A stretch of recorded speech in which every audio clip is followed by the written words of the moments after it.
আজ 21শে এপ্রিল আদ্রাহাটি পার্কে অনুষ্ঠিত হলো অশোক কুমার মণ্ডল স্মরণ সভা।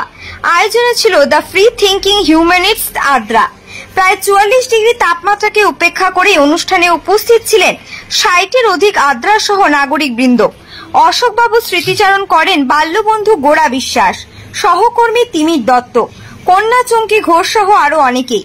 রবীন্দ্রনাথের গানে তার প্রতি শ্রদ্ধা নিবেদন করেন ফ্রি থিঙ্কিং হিউম্যানিস্টস এর সাংস্কৃতিক সম্পাদক মনোয়ারা বেগম ও মেঘ মল্লারের কাকলি ব্যানার্জি, শ্যামলী পাল, সোনালী অধিকারী। সমাজে দেহদানের সচেতনতা বৃদ্ধির লক্ষ্যে ছিল দেহদানের অঙ্গীকার পত্র। এদিন প্রায় 17 জন আদ্রার নাগরিক দেহদানের অঙ্গীকার পত্রে স্বাক্ষর করেন। সমগ্র অনুষ্ঠানটি পরিচালনা করেন দ্য ফ্রি থিঙ্কিং হিউম্যানিস্টস আদ্রার সম্পাদক সত্যজিৎ চ্যাটার্জি।